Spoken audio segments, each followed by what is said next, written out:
प्रतीक का चमत्कार। एक दिन प्रशिक्षार्थियों की क्लास लेने के बाद अपने फूलों के बाग में बैठे बैठे मैं सोच रहा था कि फूलों का जीवन परोपकार से परिपूर्ण है।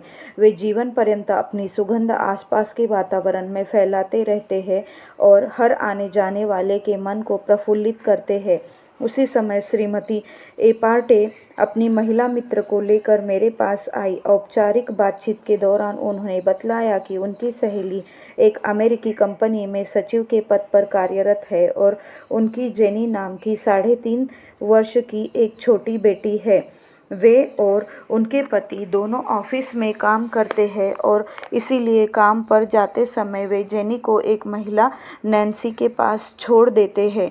वह महिला और भी बच्चों के साथ जेनी की देखभाल अच्छी तरह करती है।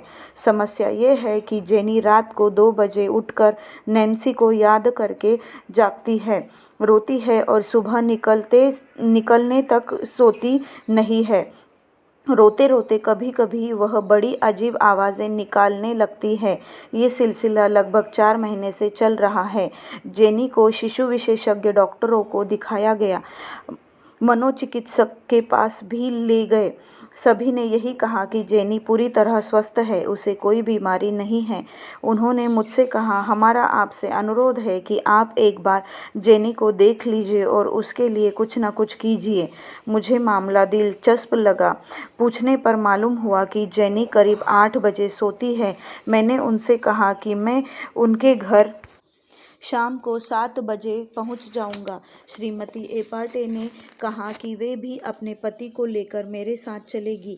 नियत समय पर मैं उनके घर पहुंच गया। श्रीमती एपार्टे और उनके पति हमारे साथ थे।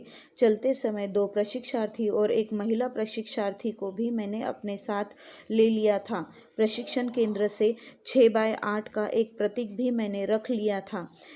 वह छोटी सी बच्ची जेनी बहुत खुश थी और खेल रही थी। मैंने उससे बड़े प्रेम से पूछा, हेलो जेनी, कैसी हो? उसने बाल सुलभ सरलता से जवाब दिया, मैं अच्छी हूँ। फिर वो दौड़कर मेरे पास आ गई।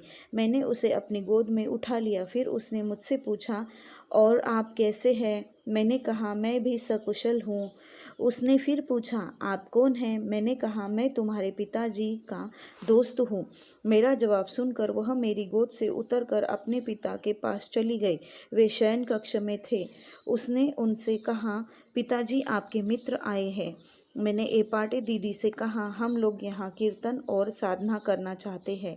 आप जेनी की माँ से पूछिए कि उन्हें कोई आपत्ति तो नहीं होगी। उन्होंने कहा, आप जो चाहते हैं कीजिए, किसी को आपत्ति नहीं होगी। वे चाहते हैं कि किसी भी तरह जेनी की समस्या हल हो जाए। मैंने कहा, चलिए जेनी के शयन कक्ष में चला जाए। फिर मैंने पता किया कि सोते समय जेनी का सिर किस तरफ रहता है। उस तरफ मैंने प्रतीक को रख दिया। हम सब ने मिलकर प्रभात संगीत गाया, आधे घंटे तक कीर्तन किया और उसके बाद आधे घंटे तक सामूहिक साधना की।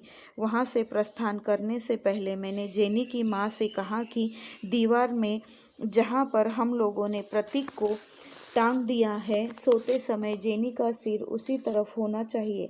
दूसरे दिन मुझे खबर मिली कि उस रात जेनी बड़े आराम से सो गई और गहरी नींद सोई और सुबह 6 बजे सोकर उठी।